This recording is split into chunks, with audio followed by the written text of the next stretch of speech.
Hello there, right here guys. We have a brand new snapshot for the Java edition. This is 22W13A. This is going to be for 1.19, the wild update. In this update, we get the new Allay mob, plus we get these new secret redstone rooms hidden inside of the ancient cities. And at the end of the video, we'll talk about other Minecraft news. We got a lot to go over today, so make sure guys to leave a like and let's get started. In the Java edition, we got the ancient cities once again in the snapshot. Besides having the same features as they had before, like mobs not being able to spawn, as well as having the big portal, they also came in with some changes to the actual structures. Here you can see they added in some new wool in some of these corridors. We got the light blue. We also got some dark oak planks and logs to bring a little bit of color to these different areas. Some of these structures kind of look like mine shafts that kind of connect different pieces, where before we just had nothing in between it, so it looked kind of strange, but now it makes a little bit more sense. So it looks more kind of like a fortress, and some parts of it were made out of wood, kind of like they're repairing it, but then the wood obviously decays, and for the most part there's not very much of it.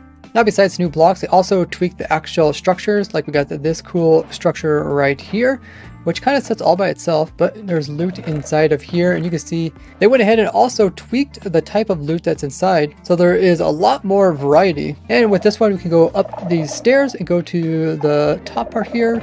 You can see we also got some disc in here, compass, some enchanting books, enchanted gold apples, just a lot of really cool stuff. We also got this kind of very vertical fortress that completely fell to pieces, so there's not much left of it, but we got a chest up here. And once again, the swift sneak can only be obtained from these chests. Here's some of the variety of loot that you can see in the ancient city different chests. We got some regen bottles, which are great for taking on the warden. We also got, of course, different types of enchanting books, diamond leggings, which can have different types of enchantments, as well as iron leggings, different skulk stuff, different music discs, including the other side one, which we typically only see in strongholds and dungeons, leads, saddles, horse armor, just a real variety of cool things, and even diamond hose, which have really good enchantments on them. They also got this new structure here, which is called the ice box, which has its own loot table separate from the rest of them. Notice how you walk up here, you step on these pressure plates and it activates these note blocks. We also got some ice over here. We got a pressure plate here, which has a trap door.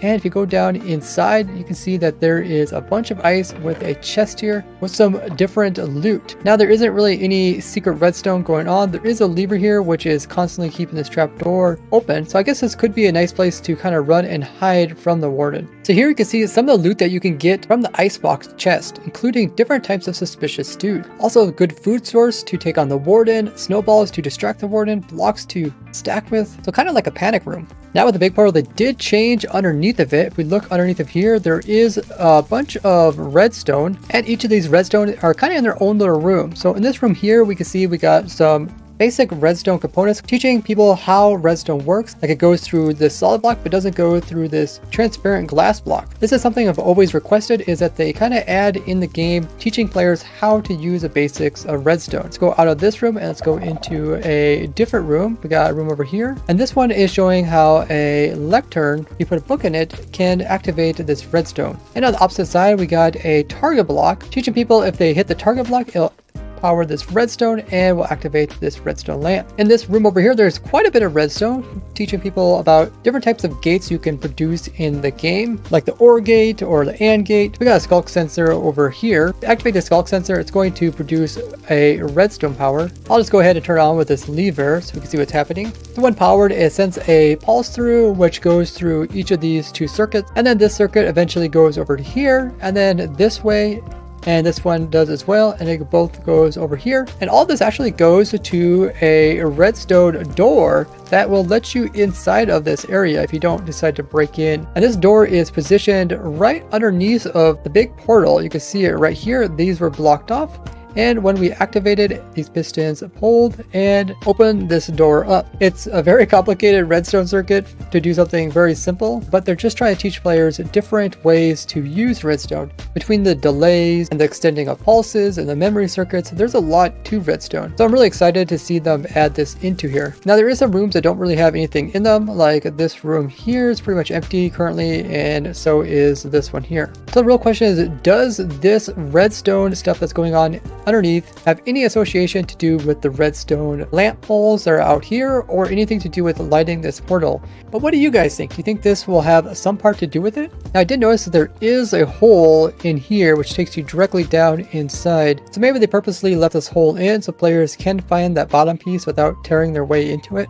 But this bottom part below the portal can actually have 3 different looks. So the one that we looked at, there's also this one here, where in this main room, instead of having the different types of gates, we got some comparator logic, reading what's like inside of containers, putting outputs, putting it into like a comparator clock, seeing how far that goes, and then eventually going to the door. Now in the third version of it, it looks very similar to the second one, which is the same type of setup, except we don't have that comparator reading that furnace over here. Instead we have comparator clock, and then we have it going directly to the door. And the other small rooms are the same. The fronts of these portals are also different, where that one had gates. This one has a single chest with a single golden carrot.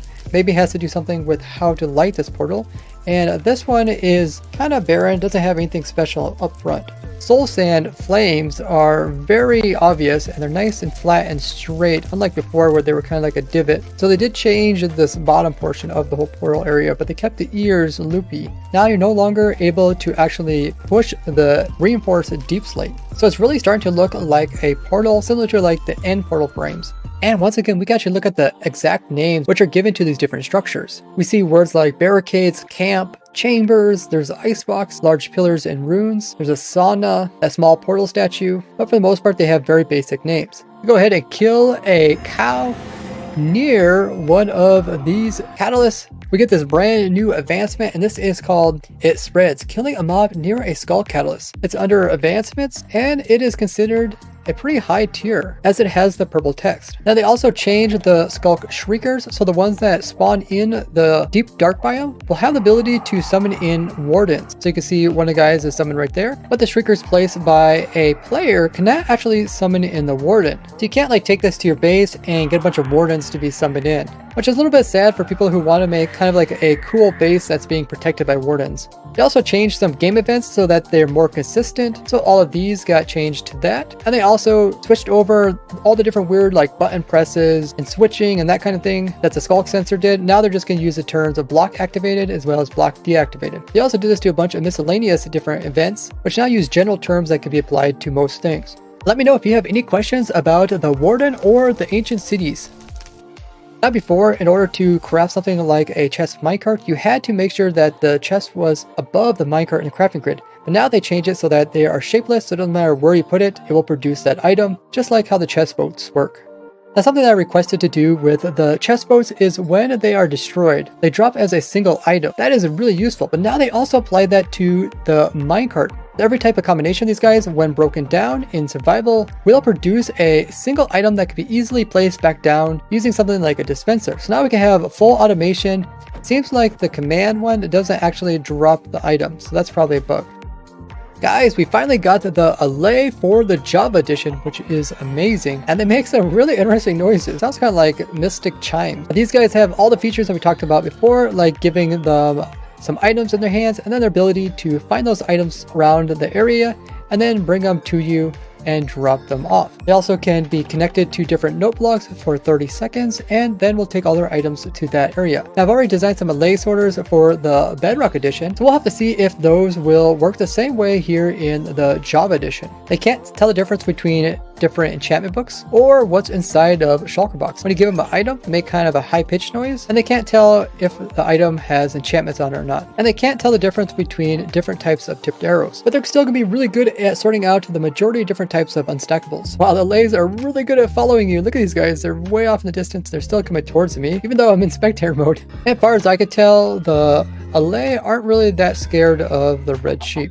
If you guys have any specific questions about the Allays, ask me in the comments and I'll try to answer it in a future video. I also tweaked it so that wool as well as wool carpet will now be the only blocks that can actually stop sound from coming from a note block. This is useful when trying to get some Allays to be associated with different note blocks. Now, besides all these cool changes that we've seen today, they also fixed some bugs from the previous snapshots. So let's take a look at those. I showed some cool tricks about the Warden, including that the Warden wouldn't actually cross rails. This was considered a bug and has now been changed. You can't use these rails in order to cheese kill it. Now, the color of the frog is associated with the different types of biomes. And in cold biomes, there's supposed to be green frogs, but instead, a lot of different cold biomes were actually producing orange frogs. This has now been changed. Something I mentioned in my snapshot review is that tadpoles in buckets weren't actually working with dispensers, and now they will. They also now made it so the frogs are needed in order to get the 2x2 advancement, which is breeding every type of animal. Furnaces and other cookers weren't actually cooking anything in the top slot, even if these flames showed that there was fuel in it. But instead was only working if there was actually items down below. This has now been resolved, so it's worked like previous versions. When in the crafting recipes, all the boats are under one section. This wasn't so for the boat chests, so now they will also be just like boats. With a normal boat, the mobs sit perpendicular to the way the boat is facing. This wasn't so with chest boats as they were sitting parallel, so that's been changed to be like normal boats. If you would break a chest boat in creative, it didn't drop the stuff that was inside of it. They resolved some Z-fighting issues. Z-fighting is when there is 2 layers and the game can't decide which one to show, so it ends up kind of jumping between 2 of them. The first one fixed was the feet of the frogs, also in the frog's mouth. The Warden was missing some glowing on one of its arms. They fixed the pixels here on the chest and side of the chest boats, as this lock was slightly up too high. They resolved a crash which was occurring with the Warden being in lava. They fixed the setting in the chat so that it looks normal now. The Bedrock Edition preview also got an update which brings the Warden to the Bedrock Edition. It's introduced with all the same features that we've seen in the Java Edition. So with the Warden in place, we can see how it interacts with the new copper goat horns. Let's go ahead and play a couple of these goat horns. Doesn't seem to have any effect on this guy. Bedrock also got ancient cities for the first time, which have noticeable features like the loot in the chest and the mysterious reinforced deep slate portal in the center of the city. Now check out this series where I'm designing a farm to automatically farm every item in the game in Minecraft, or this one all about complex redstone machines. Remember to follow me on Twitter where I post in real life photos, as well as let you guys know about new videos and streams. And we're getting ever closer to 6,000 followers over there, so thank you everyone who's followed. Thank you all for making it to the end of the video, and I will see you guys in the next one. Bye bye!